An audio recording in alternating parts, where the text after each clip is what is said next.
Las últimas informaciones, los hechos más destacados, el pensamiento y la opinión de los protagonistas. Opinión y noticia, el periodismo para todos, es posible con la independencia y ética del comunicador.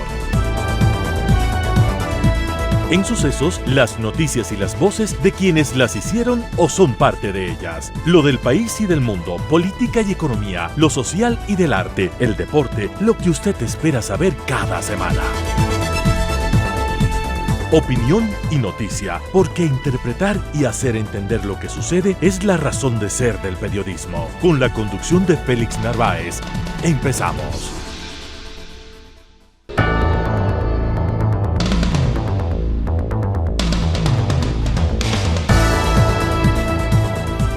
Amigos, muy buenos días, un cordial saludo desde el 101.7 de Radio Sucesos. ¿Cómo están ustedes? Una semana muy agitada en materia informativa y en diferentes órdenes, tanto en el plano nacional cuanto en el internacional. Recuerde usted, insisto, que somos del 101.7 FM y que también tenemos nuestra dirección electrónica en el www.radiosucesos.fm. Estamos en el Facebook, en el Instagram, estamos en el sistema X con la dirección de siempre, @radiosucesos.es. Y digo que esta semana ha sido muy intensa en lo nacional e internacional porque hace pocas horas finalmente retornó a su país el señor Marco Rubio, uno de los más importantes funcionarios del gobierno norteamericano, que se entrevistó con el presidente de la República. Vamos a analizar las cosas que se habrían tratado, que se habrían convenido en esas reuniones a puerta cerrada, donde solamente se dice parte a la prensa. Lo demás se va configurando con el transcurso de las horas, con el transcurso de los días.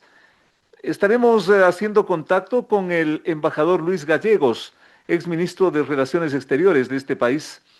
Y también estaremos abordando algo que conmocionó, estas revelaciones de la Fiscalía sobre el caso, sobre el asesinato de Fernando Villavicencio. Nos va a acompañar uno de los más importantes amigos en vida de Villavicencio, el doctor Carlos Figueroa. Desde ya les adelanto mucha atención con lo que nos dice el doctor Figueroa, porque él sostiene que hay muchos vacíos que van dejando estas investigaciones fiscales. Mucho ojo con eso. Y también estará visitándonos el ingeniero César Arias. Vamos a hablar a fondo de esto que para unos simplemente fue una carta, pero que para otros es más que una carta, es una bomba de tiempo y que se llama Metro de Quito. El ingeniero César Arias es uno de los más importantes técnicos en movilidad, técnico nacional e internacional. Nunca se lo ha consultado en las administraciones correístas, ¿por qué será? Pero es uno de los más importantes conocedores de esta compleja materia que se está convirtiendo en una bomba de tiempo. Ya ustedes lo van a saber por qué. Aquí empezamos. Gracias por sintonizarnos. Gracias a ustedes. De 8 a 9, con el periodista Félix Narváez, otro aporte de Radio Sucesos a la opinión libre y enterada del oyente.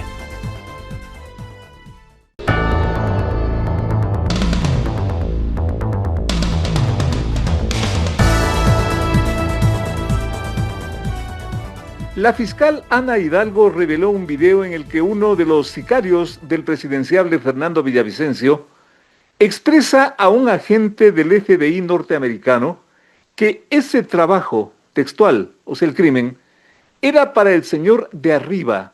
Y le preguntan, ¿de cuál señor de arriba? Del presidente Correa.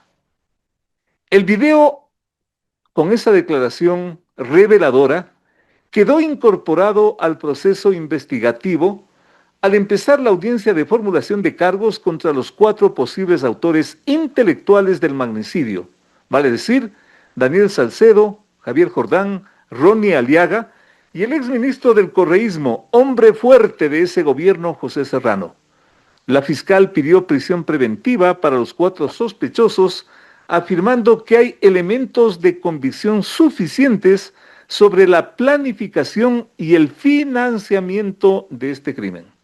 Es el antecedente con el cual estoy dando asimismo la más cordial bienvenida al doctor Carlos Figueroa, médico de profesión y un amigo de siempre. ¿Saben de quién? De esa figura que siempre marcó y marcará una ruta política difícil de olvidar. Amigo personal del alma de Fernando Villavicencio. Y destaco esto porque pocas personas como él, para conocer también interioridades de todo esto que está llegando a un punto quizás de definiciones. A Carlos Figueroa, al doctor Carlos Figueroa, gracias por acompañarnos en este momento donde a partir de esta audiencia nos estamos aproximando a lo que tanto se ha insistido, la necesidad de conocer los autores intelectuales de esto, porque los materiales parece que los liquidaron, pero ¿nos estamos acercando a la autoría intelectual o nos estamos alejando? Carlos, bienvenido. Muy buenos días, gracias por la invitación. Gracias, doctor.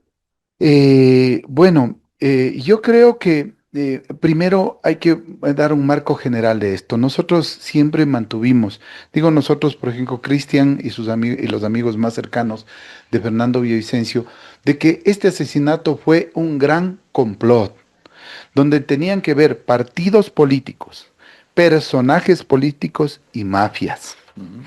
El complot, y usted me dirá, ¿y dónde lo de los partidos? Pero si fue público y notorio que en abril del 2023, el mismo Fernando Villavicencio, por la colaboración o porque una de las asambleístas le dijo, mira, yo escuché que tantos asambleístas, 4 asambleístas de RC5, Revolución Ciudadana, y un asambleísta del Partido Social Cristiano estaban hablando, organizando el cómo quebrarle, sinónimo de matar, a Fernando Villavicencio en la mismísima asamblea.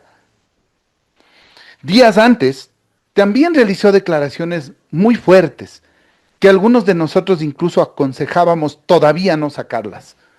¿A qué me refiero?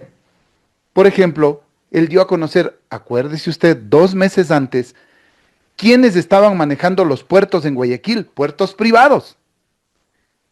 Y dio a conocer que 3 de esos puertos, por ejemplo, estaba de un personaje que ha vivido muchos años en la política, alcalde de Guayaquil, etcétera, y que él manejaba 3 puertos y que estaban domiciliados la empresa en Nueva Zelanda, por ejemplo.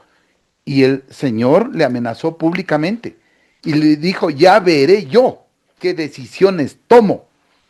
Usted recordará, están en un periódico, en El Universo, están ahí y se los puede leer. Esto está publicado.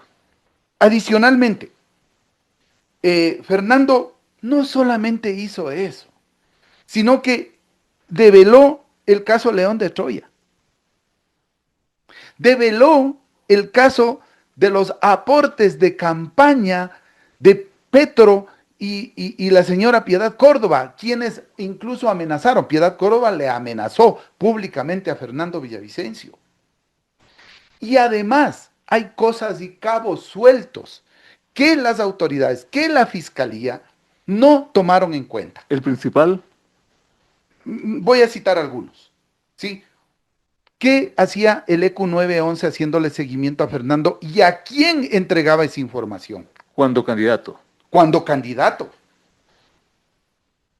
¿Por qué no le dieron la suficiente seguridad a sabiendas que tenía 98% de riesgo, más que el presidente de la República? Y en el día en que estuvo Fernando, no hubo el equipo necesario, ni siquiera se cortó la circulación de los vehículos, ni siquiera personal para eso proporcionaron. ¿Quiénes debían estar? El ministro de Gobierno y quiénes eran el jefe de la policía y los encargados de darle seguridad. Pero no los policías que estaban al lado de él, porque ellos sí se corrieron el riesgo, sino los que debían haber ordenado una mejor seguridad. Cosas como esta, y permítame porque lo que usted tiene que decir es muy importante, cosas como esta, por ejemplo, de estos personajes que no le dieron seguridad, vale decir policías y oficiales de policía, están procesados. A ninguno se le procesó. Y A entonces, ninguno les llamaron siquiera a rendir versión. A los del ECU 911, ¿cree y usted entonces, que alguien lo hizo? y entonces, Esos son los vacíos que nosotros decimos que existen. un Como paréntesis. existen más aún, Qué que, bueno, que qué podemos bueno. seguir Qué detallando. bueno que me permite, continúe, por favor. Mire, por ejemplo, ¿por qué la asamblea, sí, sabiendo que incluso en la asamblea anterior estuvieron organizando el cómo matarle, la siguiente asamblea crea una comisión, entre comillas, de la verdad y dice que fue un caso de delincuencia común? Una delincuencia común. Desafortunada la posición que tuvo la bancada de gobierno. Muy desafortunada. Espero que haya sido un error y que no hayan tenido nada que ver con eso. El caso de las 4 personas ahora procesadas. Sabemos perfectamente que José Serrano y Javier Jordán son individuos siniestros para el Ecuador, o no lo sabemos. Fíjese estos días anteriores. Sale por X la foto de la puerta, de la entrada a la casa de la madre de Fernando Villavicencio. Cuando pone que la casita que ha sido dada por coimas que ha recibido supuestamente Fernando, cuando todos los amigos sabemos que esa casa tenía más de 20 años, trabajada por su madre y trabajada por Fernando y por la hermana, no por casos de corrupción, y lo sabemos perfectamente.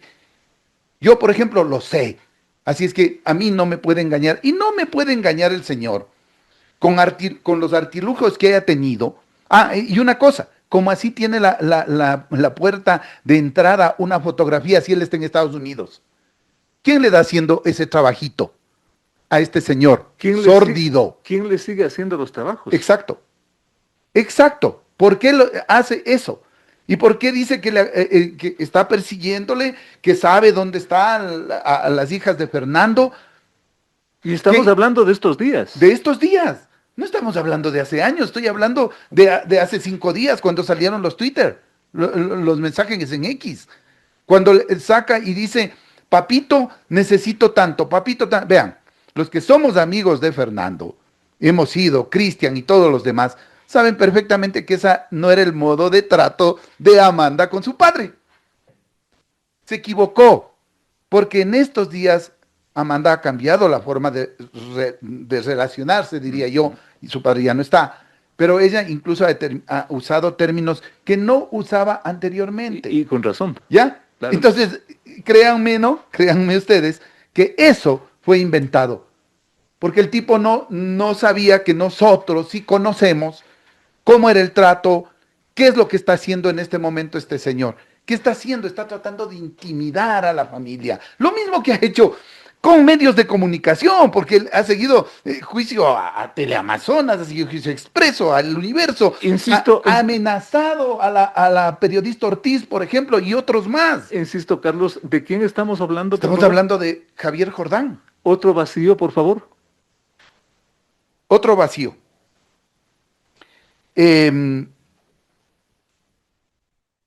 Todos los procesados, en el caso del asesinato, los materiales tampoco están procesados todos. No están procesados todos. Los autores materiales. Materiales. Recuerde usted. Ejemplo. Que la señora fiscal, cuando detuvieron a Colón Pico, pudimos conocer que habían pagado por 2 personas por asesinar. ¿Y quién armó ese equipo? Aparte del invisible, el señor Angulo. Aparte de él, el señor Colón Pico. Y él no está procesado. No fue procesado por el asesinato de Fernando. Colón Pico. Acordémonos. Sí, señor. Intermedios. Ahorita están, supuestamente, Johnny Aliaga, que sabemos perfectamente que estaba incluso en el complot para crear un equipo para asesinarle públicamente y sabido de la asamblea. Está Daniel Salcedo, Javier Jordán y está José Serrano, ¿verdad? Pero ahí falta gente. ¿Otro nombre? Ahí sí no lo puedo dar, pero podría decirle que al inicio se estaba procesando ¿a quién? Al vicepresidente de la República. Me ganó Jorge Glass. Al vicepresidente de la República, porque se supone, según Daniel Salcedo, que para unos casos sirve la versión que da algún procesado y para otros no. Discúlpenme, Daniel Salcedo dijo que el que había ordenado eso, o sea, el que se había puesto realmente de acuerdo con José Serrano fue el vicepresidente, el ex vicepresidente Jorge Glass. ¿A qué Y por atribuye? último, A ver, lo de más arriba, más arriba, lo de más arriba. el señor de arriba. Exacto. Uno de los señores de arriba, porque estamos más que seguros. Recuerde usted que hay un señor que está ahí del Partido Social Cristiano, que se llama Pablo Muentes. Y no creo que ninguno de estos dos partidos no hayan conocido sus líderes máximos qué es lo que estaba pasando y qué se estaba organizando. Por lo menos lo sabía.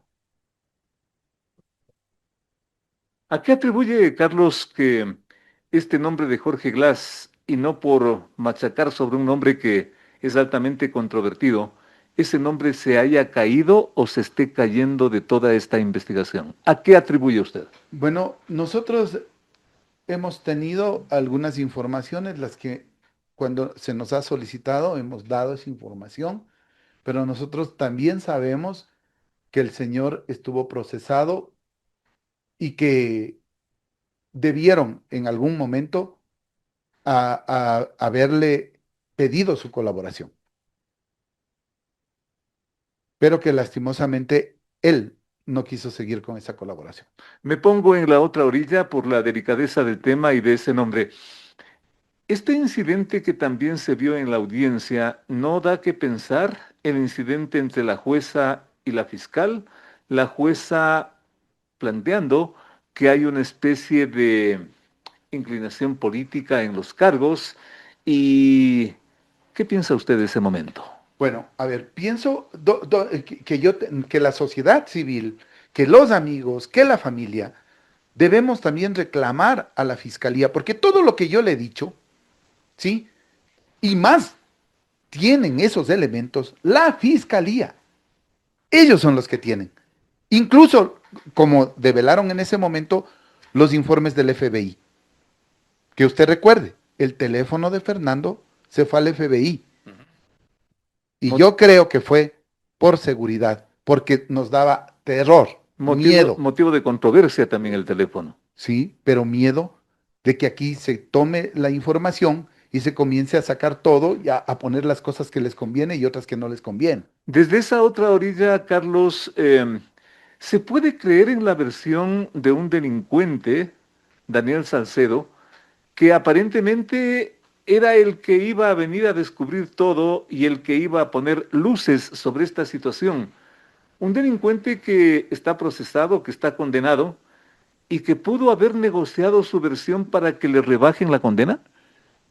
Bueno, debería haber entonces denunciado a muchas más personas, que usted sabe perfectamente las vinculaciones que él tiene en Guayaquil, ¿no es cierto? Que lo sabemos públicamente, pero que no lo podemos decir porque no tenemos documentos, ¿verdad? En el caso de Salcedo, nosotros al menos, nuestro análisis es de que le tocó hacer eso y mostrarse como una figura para denunciar y para colaborar con la fiscalía. ¿Por qué? ¿Por qué? Porque ya estaba amenazado y sabe perfectamente que la única forma de cubrirse es haciéndose público. Recuerde usted que ya tuvo el intento de asesinato a él y a su hermana. ¿Sigue en riesgo la vida de Salcedo, cree usted? Yo creo que menos que antes. Yo creo que menos que antes. Evidentemente que tiene riesgo. Porque pretendieron acallarlo. Usted sabe lo que han hecho y lo que hacen en las cárceles. Mire lo que hicieron con los mismos individuos que hicieron este trabajo de asesinar a Fernando, con los autores, que se llama autores materiales. ¿Qué hicieron? Les exterminaron en la cárcel. ¿Cómo no? En lugar de protegerles en la cárcel, les exterminaron y asesinaron a todos. ¿Para qué? Para que no quede huella Casi en masa, ¿no? en masa. Les mataron a 7 personas. Bueno, pero estos 90 días que se abren a partir de o luego de esta audiencia, ¿nos dejan la esperanza de que todo esto que usted está comentando va a surgir o que hay que pensar en estos 90 días? Mire, yo escuchaba a Amanda decir que le da una cierta eh, comodidad esto que ya se esté juzgando a los, entre comillas, autores intelectuales. Pero para mí, como amigo y sabedor de lo que pasaba con Fernando y de qué tan fuerte eran sus investigaciones, yo creo que no están todos los que deberían estar. Están parte de ellos, pero la confabulación, repito, fue todo un complot organizado por partidos políticos, por personajes políticos y por mafias puestas de acuerdo para acallar la voz, una de las más potentes que ha tenido toda Latinoamérica, para denunciar la corrupción. ¿Nos estamos acercando a la autoría intelectual o nos estamos alejando? Yo creo que parte de los organizadores están, pero también esto va a servir para excluir, no sé si definitivamente, a quienes creemos que pueden haber dado la orden final. Y usted habla en plural, Sí, señor. varias Por eso personas. digo confabulación. Y esto del señor de arriba, Como parte del Señor de arriba también, ¿no? Telet dice que todo esto es una podredumbre. Reaccionó frente a este episodio judicial Bueno, fíjese usted que todos se declaran angelitos, ¿no? y O sea, y la mire, a amenaza a la ver, fiscal también, ¿no? José, Javier Jordán no le perdonó nunca a Fernando Villavicencio que un tipo que había permanecido en total obscuridad, opacidad, que no había sido denunciado, que a Fernando les llegue esa foto de la piscina, de los tetones. ¿Ya? Ese, lastimosamente, Parece que esa esa, también fue una de las causas parece que esa para foto que, fue la para que determinante. Fernando tenga un enemigo peligrosísimo, siniestro, cavernario, como se ha demostrado este señor, ¿Quién? Javier Jordán. Entonces, el otro personaje que ahora se declara un angelito, sabían perfectamente que Fernando no iba a dejar que ninguno de estos casos de corrupción, ninguno, sea Seguro Sucre, sea pases policiales, sea 30S, sea todos los casos iban a tener que pagar las consecuencias de lo que hicieron. Y creo que esa también fue la causa para que al final se determinen en asesinarlo. Me asusta verla, no me asusta, me preocupa ver a Carlos Figueroa con chaleco antibalas. Usted anda permanentemente así y verlo permanentemente con resguardo policial. ¿Cómo es su vida, Carlos? Bueno, ustedes entenderán que no es nada bonito, porque usted no puede salir a todo lado, porque Este usted, momento usted está con chaleco claro, antibalas. pero yo voy, he reducido mis salidas totalmente. Yo era un individuo muy social, tenía múltiples reuniones, etcétera, pero ahora realmente mi vida ha cambiado, son 2 años. ¿Teme por su vida, Carlos? O sea, afortunadamente, con la presencia de la policía uno como que se siente resguardado, ¿no? Pero en los días primeros, después de la muerte, hubo incluso llamadas de gente que me dijo, mira, están pensando también en ti. Créame que el día en que supe que a quien habían amenazado, que era la segunda persona a asesinar, yo creí que era yo. O sea, realmente fue un escalofrío, pero afortunadamente pasaron las horas y pude saber que no, que era otra persona y que era a la fiscal. Pero eso es muy duro tener que vivir con esta amenaza permanente.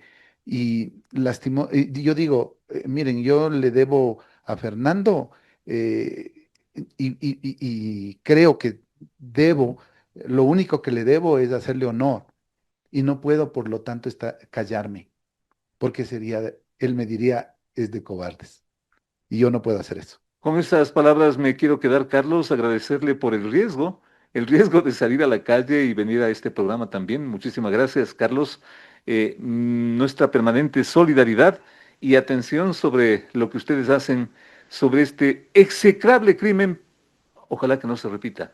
Pero, en fin, hemos entrado en un proceso que ojalá nos lleve a la verdad, porque sin la verdad pueden pasar cosas peores. Carlos, hasta la próxima. Muy amable.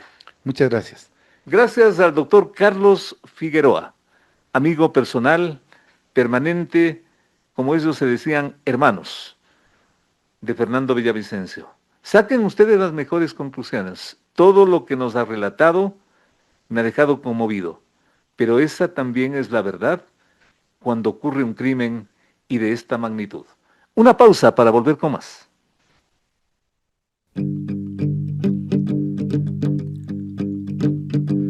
Llegó el fin de semana y tú te puedes informar con periodismo independiente, el que le gusta a nuestra gente es opinión.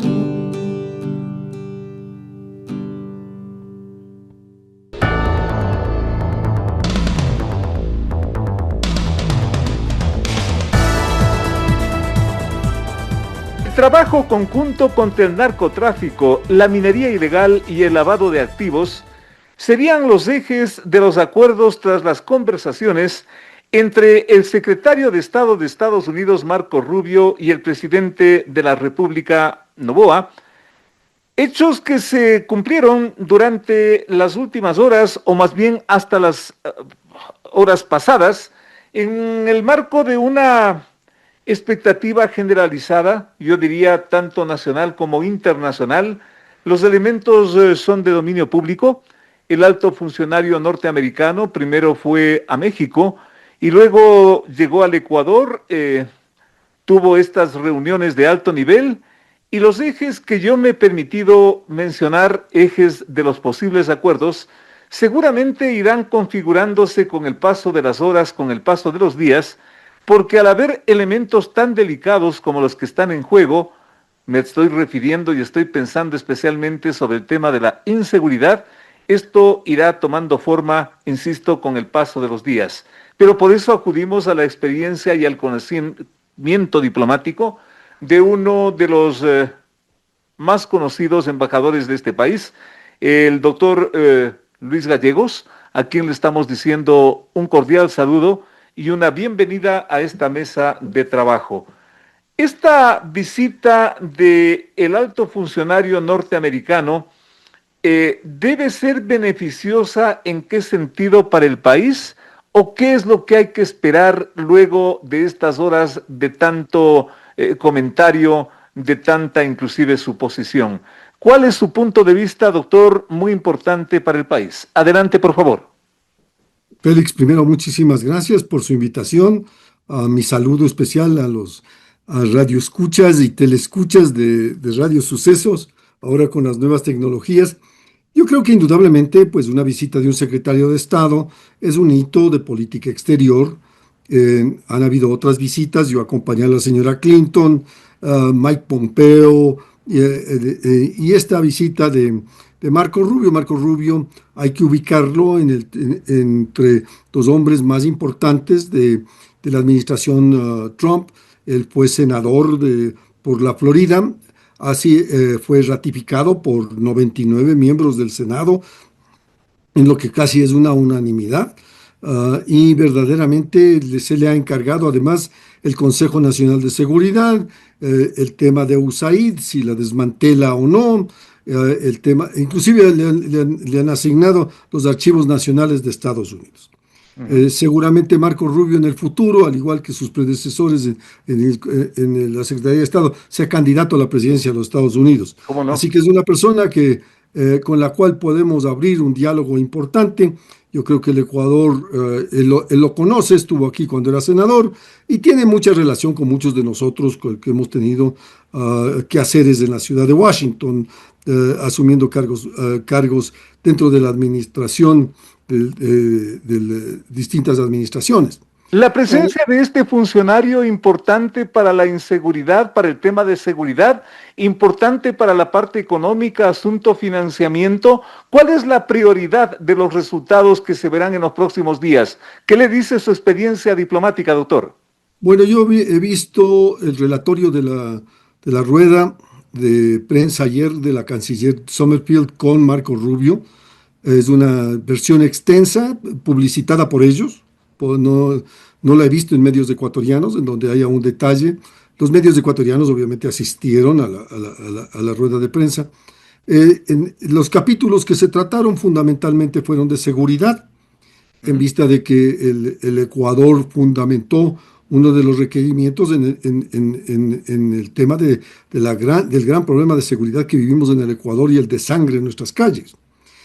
Lo que yo no vi en el relatorio es de una conversación sobre las causas raíz de este problema. La causa raíz de la violencia en el Ecuador es la cocaína que se produce en Colombia. En Colombia, Perú y Bolivia.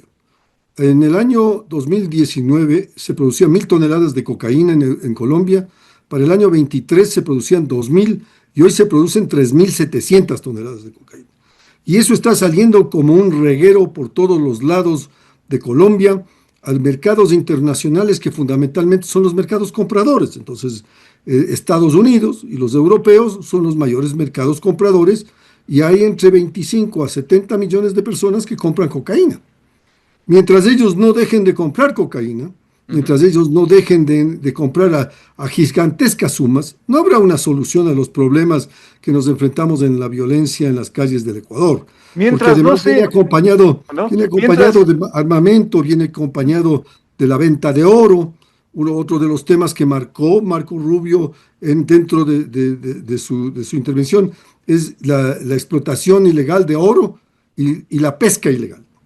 Fundamentalmente esos tres rubros el secretario de Estado anunció que eran preocupación respecto al tema del Ecuador, porque ciertamente, pues Félix, el dinero que produce esta mercadería en las ciudades de Estados Unidos y en Europa no regresa al Putumayo, no regresa a las selvas del Putumayo, se queda en la banca del primer mundo. Por lo tanto, ¿cuál es la raíz del problema? Yo creo que toda cooperación está muy bienvenida, me pareció muy poco.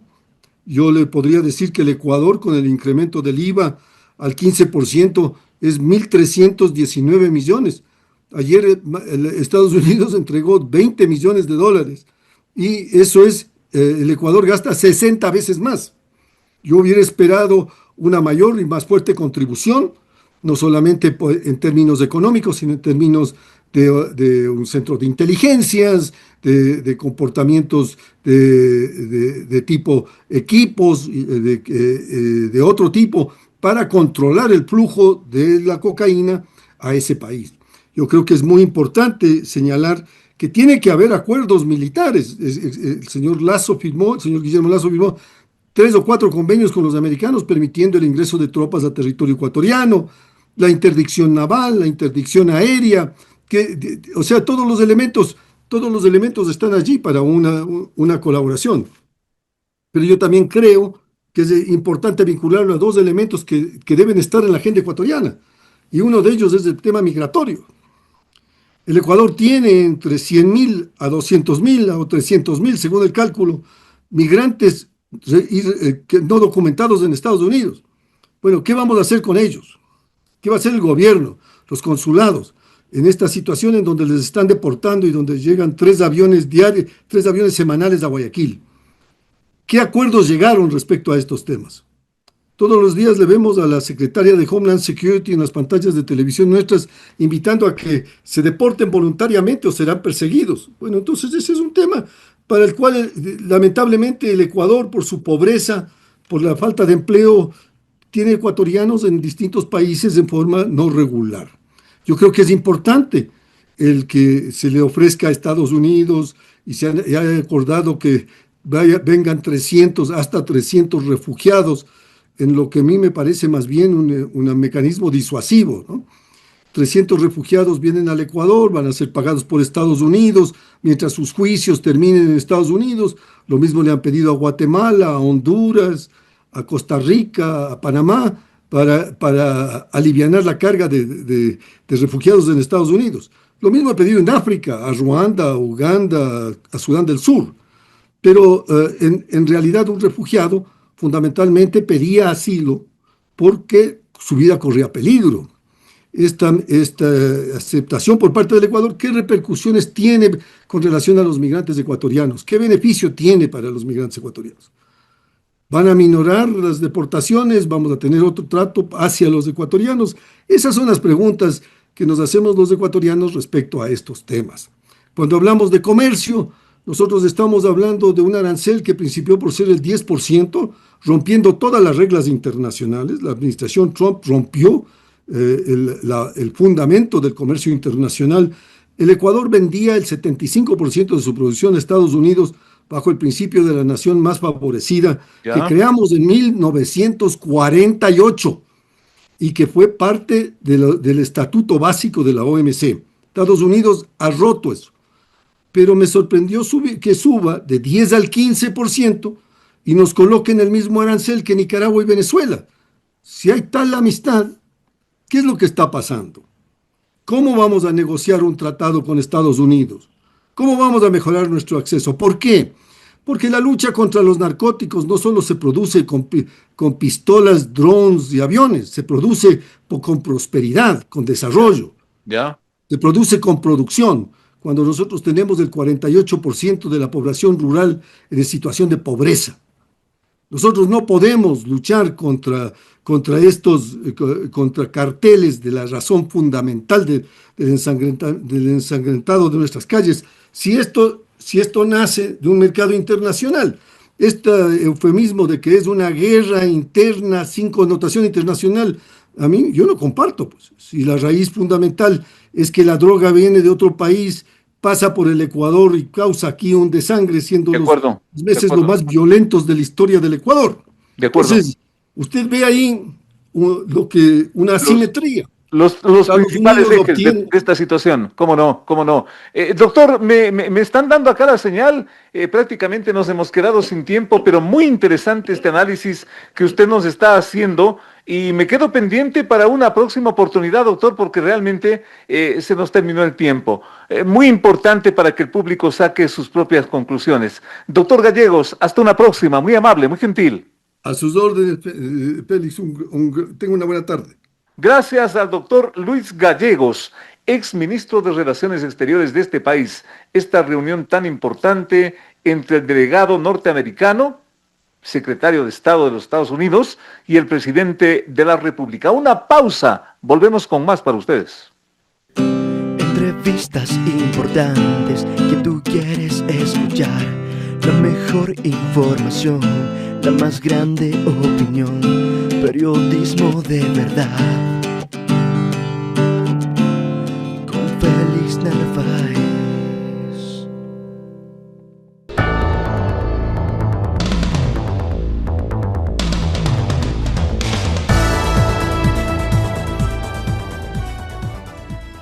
Por la falta de mantenimiento del sistema de radiocomunicaciones, el transporte subterráneo Metro de Quito puede colapsar, poniendo en riesgo la seguridad de los pasajeros. Así lo advierte la empresa contratista Motorola en una carta dirigida al alcalde en el mes de junio, afirmando que el sistema Tetra de radiocomunicaciones del tren eléctrico de Quito no tiene mantenimiento, lo cual es responsabilidad de la empresa Metro de Quito, empresa municipal. Motorola puntualiza varios aspectos técnicos que a la fecha habrían desactualizado las radiocomunicaciones del metro, creando un grave riesgo para el servicio público. El tema quiso ser tratado en su momento, hace pocos días, en sesión del Consejo Metropolitano, pero los concejales afines al señor alcalde abandonaron la reunión, dejando sin quórum la sesión y con grandes interrogantes. Es el antecedente con el cual estamos agradeciendo y saludando la presencia del ingeniero César Arias, un reconocido técnico en materia de movilidad, yo diría técnico nacional y técnico internacional, porque él ha sido convocado en varias oportunidades por otras capitales, sin exagerar, del mundo, para que las asesore y para que ponga en marcha sistemas como estos que son cada vez más complejos en la capital ecuatoriana. Al señor ingeniero César Arias, muchísimas gracias por acompañarnos en este espacio de opinión y de noticia. Me permitía citar este antecedente que, si bien tiene algunos días, ha trascendido porque también mereció una especie de desmentido de la propia alcaldía, diciendo que no hay tal, que el mantenimiento sigue en orden y que inclusive ha contratado o están hecho cargo de eso empleados municipales hasta la contratación del mantenimiento, lo cual me parece de suyo contradictorio. Por eso me he permitido citar estos elementos, insisto, para que con su punto de vista nos oriente si es tan grave este mensaje que está dando esta empresa contratista, o la empresa contratista podría tal vez tener algún interés y está enviando esta carta para, no sé, mover el piso a alguien, como se dice. De todo se escucha, y especialmente en este país. Ingeniero, bienvenido. Buenos días, señor Narváez, y muchísimas gracias. Sí, el tema es bastante complejo. Y claro, tiene que ver en la forma en cómo nació todo el proyecto, ¿no? Si nosotros nos podemos a comparar qué es lo que ha hecho Bogotá con su primera línea de metro y qué es lo que hemos hecho nosotros en Quito, resulta que nosotros hemos procedido de una forma prácticamente artesanal, ¿no? Y si a esto le sumamos la injerencia política, entonces nos estamos dando de bandazos de un lado al otro, y este tema de la empresa de comunicación es uno de los temas, porque van a seguir saliendo otros temas. Antes salieron los temas de las rieles, de las ruedas, y entonces esto va a seguir saliendo. ¿Y por qué? Porque estamos como aprendiendo sobre la marcha. Y entonces no existieron realmente los estudios técnicos que permitan estructurar un proyecto desde el inicio. Fíjese, solamente el estudio de factibilidad. El estudio de factibilidad que nosotros prácticamente nos entregamos en los brazos de Metro Madrid, para que Metro Madrid nos haga la factibilidad, para que Metro Madrid contrate una serie de temas como los trenes y todo eso. Y entonces no tuvimos el manejo realmente del sistema. Y eso por la necesidad de darle una salida, de darle una solución a este caos vehicular que desde entonces, no es por exagerar, pero cada vez parece peor. Claro, o sea, la presión del tema del transporte es de toda la vida, ¿no? Ya. Si nosotros vemos en los años 80, cuando todo el mundo andaba colgado de las puertas de los buses, esto ha sido permanente. Me refería a la urgencia, a lo inevitable de emprender esta obra que sin duda fue polémica y altamente costosa, porque empezó costando 1.500 y llegó a valer más de 2.000 millones de dólares. ¿Esto consecuencia de la necesidad de esta ciudad? Yo creo que hay varios temas, ¿no? El tema es complejo, hay temas políticos de por medio, desde luego, hay intereses económicos. Fíjese que ya en el año 74, en el primer boom del petróleo del Ecuador, ya se ofreció el metro para Quito por empresas internacionales, porque había el dinero. En el segundo boom del petróleo también vinieron las empresas a ofrecer estos sistemas. Entonces, y al no tener una estructura técnica, diría yo, lo suficientemente sólida de nuestra parte, bueno, nos vendieron espejos también, ¿no? Nos vendieron espejos y ahora tenemos un juguete caro que no sabemos cómo manejarlo. Y fíjese usted la sucesión de gerentes que hemos tenido. En una administración habían como 10 gerentes. Así es. Eso da la idea de cómo está manejado esto. Inestabilidad. Y una inestabilidad, un desconocimiento total, diría, de la parte técnica y de la complejidad del sistema que nos está llevando a este problema. Yo creo que ahora debe revisarse eso. Hay que dejar al lado el tema político. Hay que ver cómo una empresa, qué sé yo, como la empresa de Metro de Sao Paulo o alguien, venga y se instale aquí para que nos ponga las cosas en orden, nos ayude a revisar contratos, a hacer una hoja de ruta de qué es lo que tenemos que hacer, porque si no, con este tema, y recuerdo que algún funcionario internacional nos decía, es que ustedes hacen la cosa a la ecuatoriana. O sea, no respetan procesos técnicos, no respetan las etapas de los proyectos, entonces hacemos como más o menos interpretamos y como tenemos cientos de técnicos especialistas en los temas, entonces cada cual tiene su opinión y estamos terminando en esto. Le pongo de ejemplo el tema de Bogotá. En Bogotá, ellos vienen estudiando por años el tema del metro y finalmente, ¿qué hicieron? Hicieron una concesión mediante la cual al consorcio ganador tenía que hacer los diseños definitivos, construir el sistema, operar el sistema, mantener el sistema, hacer el sistema de recaudo y entregar en 20 años, después de la operación en 20 años, entregarlo a la ciudad. En Bogotá. En Bogotá. Nosotros no nos damos ese tiempo para estudiar. Nosotros creemos que es de ir a Madrid y hablar con la alcaldesa de Madrid y decir, deme un metro. Entonces, yo creo que por ahí hay un... Y que nos manden un grupo de técnicos. Y que nos manden un grupo de técnicos y que nos tomen las decisiones. O sea, nosotros no hemos tenido control del proyecto y creemos que sabemos y podemos hacerlo y esto y el otro y vamos de bandazo en bandazo. Señor ingeniero, con todo respeto, pero usted conocedor a fondo de esta materia, pero esto que usted nos está relatando, yo diría revelando y hasta recordando también, ¿por qué no? Esto antes. Han pasado varias administraciones municipales y no hemos aprendido por qué.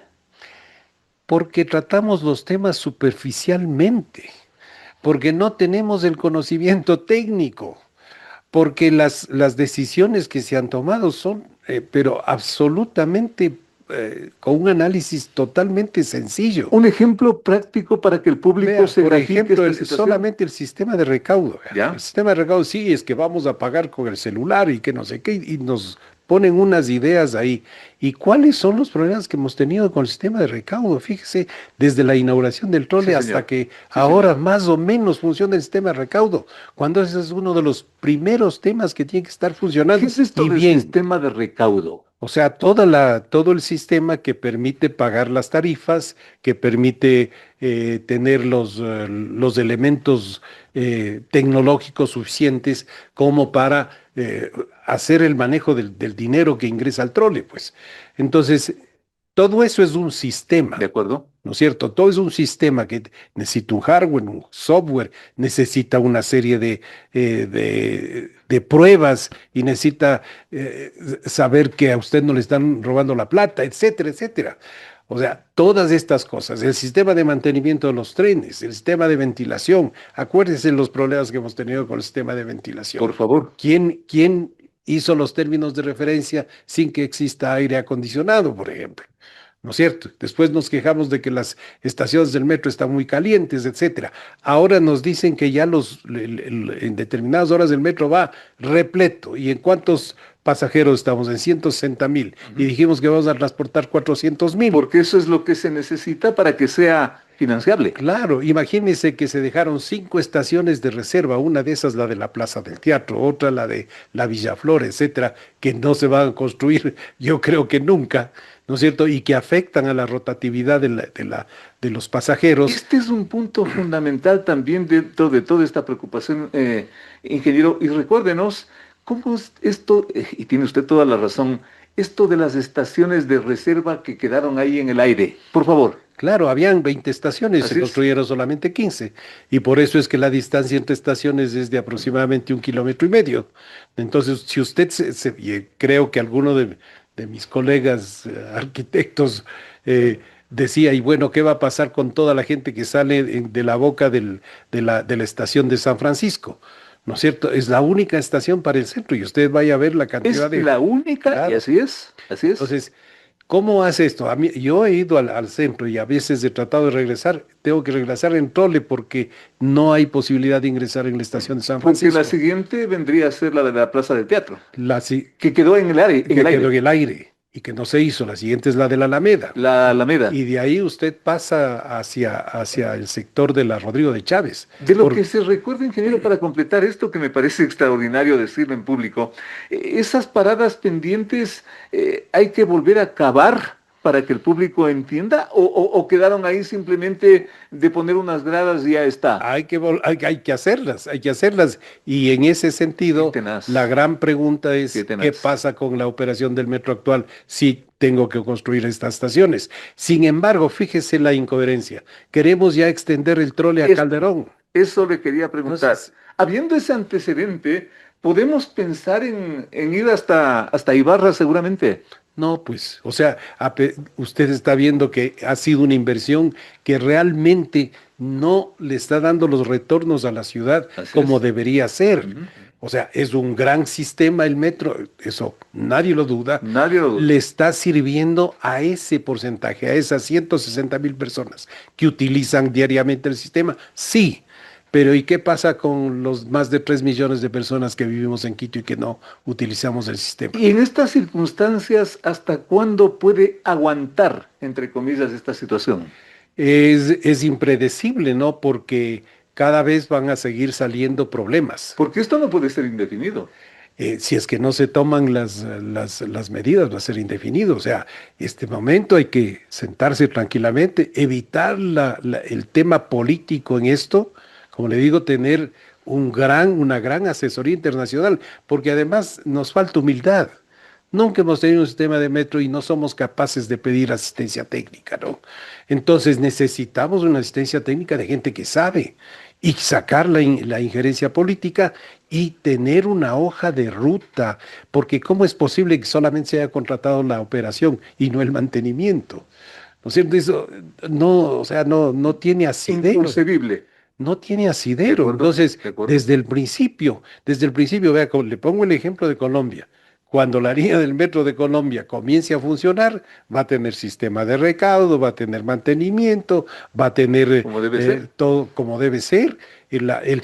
Inclusive la operadora tiene que cofinanciar el sistema. O sea, todas las cosas están absolutamente claras en un contrato de 500 páginas. Consecuentemente, esta carta de advertencia de esta empresa Motorola no está tan desfasada, no es tan alarmista, ¿o cómo ve usted esa parte? A mí me parece que hay que tomarla en cuenta, pues, porque lo que creo que ellos están haciendo es curarse en salud, porque si es que hay algún tema, algún fallo, inclusive que pueda haber víctimas mortales, y le van a culpar a la empresa, entonces la empresa le está diciendo, mire, sabe que yo no tengo la culpa, le estoy advirtiendo. O sea, se están curando en salud.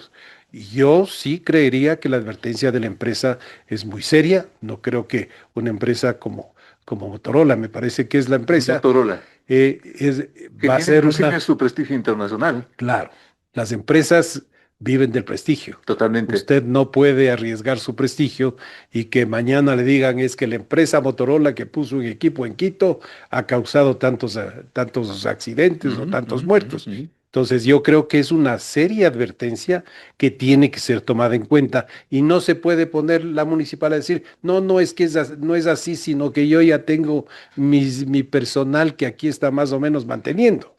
Esta es una tecnología alta que tiene que funcionar bien.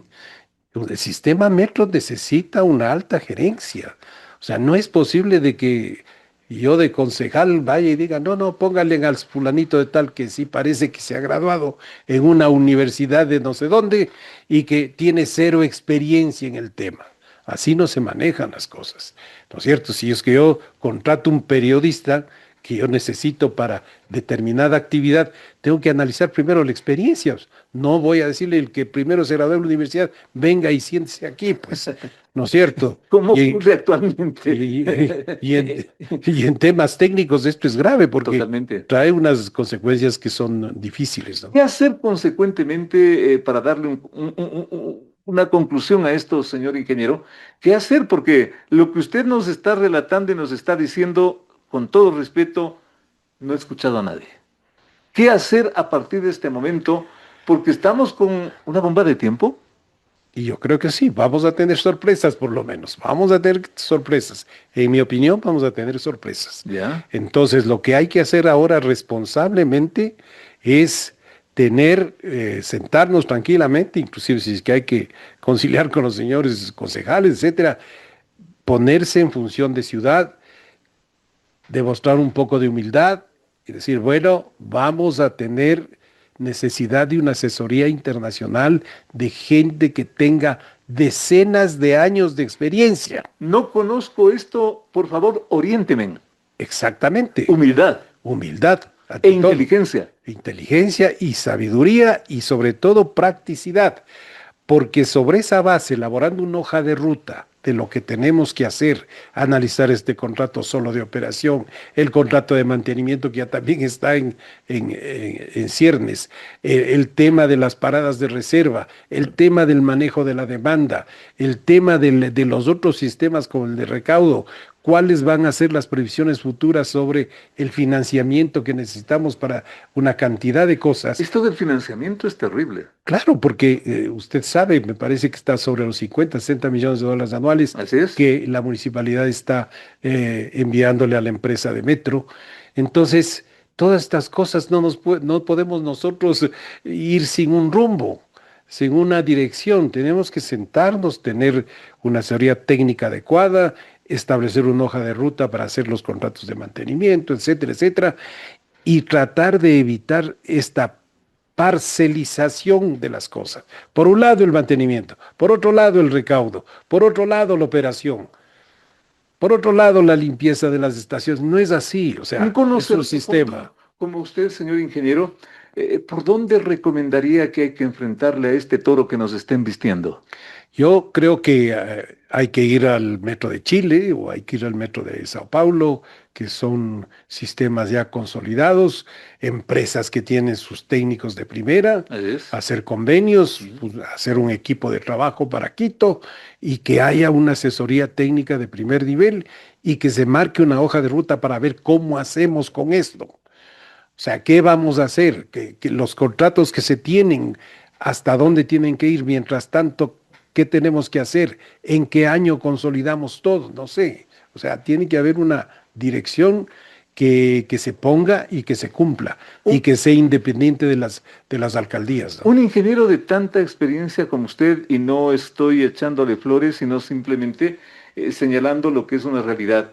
Un ingeniero de tanta experiencia, un técnico, un especialista como usted en esta materia, ¿por qué no es convocado? Bueno, mi actividad ha sido técnica y no política, ¿no? Entonces, Ya. la prevalencia política siempre es importante en la ciudad y eso se ha visto a lo largo del tiempo.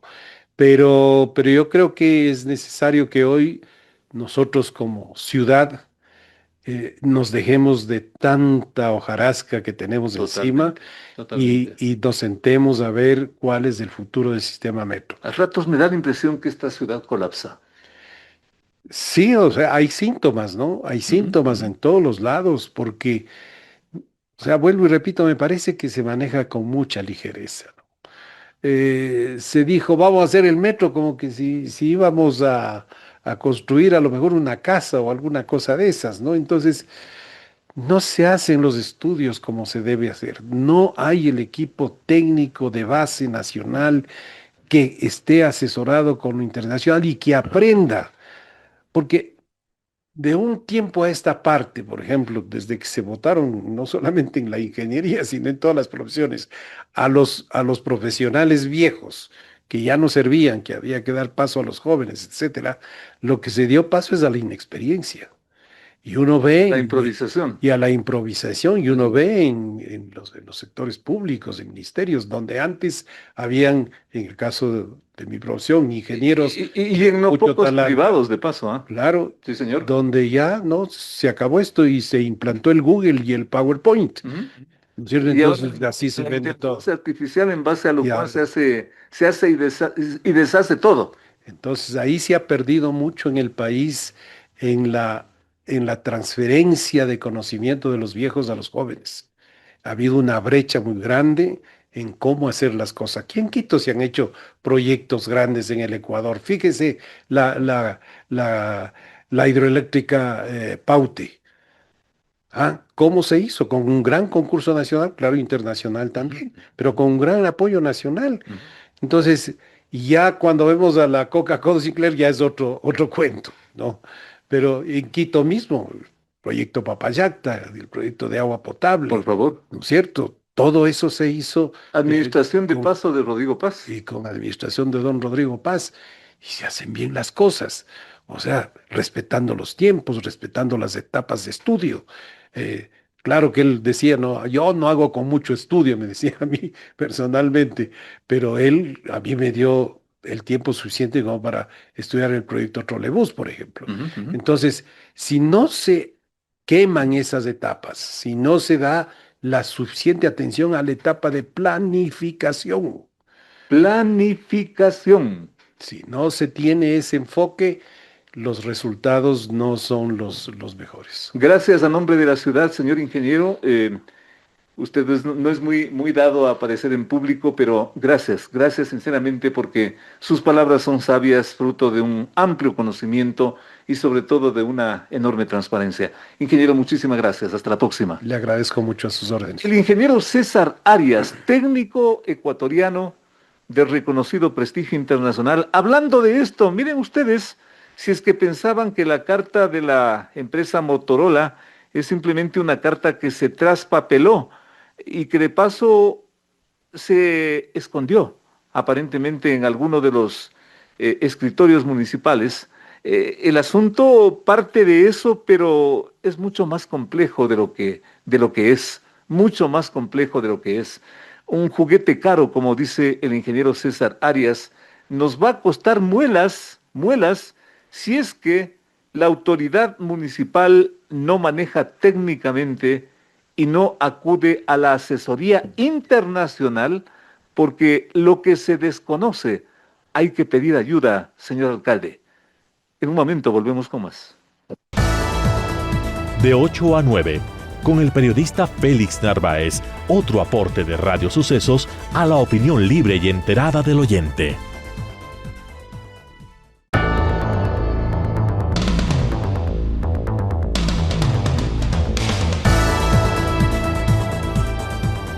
Amigos, muchísimas gracias. ¿Para qué más comentarios?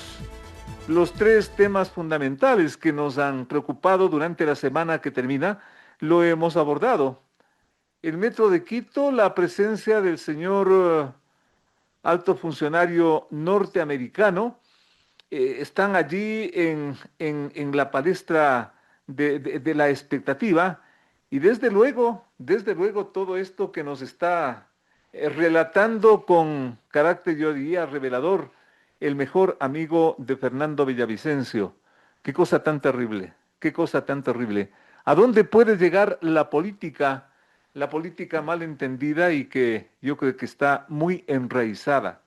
Yo diría demasiado enraizada para 2 cosas, para ponerle una solución y para pensar en un mejor país. Algo tiene que hacer este país frente a tanta descomposición política que lleva a todo lo que ustedes acaban de oír con el doctor Carlos Figueroa. Saquen sus mejores conclusiones y simplemente hasta la próxima semana. Dios mediante. Las opiniones vertidas en este espacio por la producción y dirección del programa son de exclusiva responsabilidad de sus autores y de quienes intervienen en ellos. Los personajes, los hechos, las noticias, todo tratado con independencia y objetividad. Otro aporte de Radio Sucesos para que usted se forme la mejor opinión. Volveremos el próximo sábado de 8 a 9 con Félix Narváez.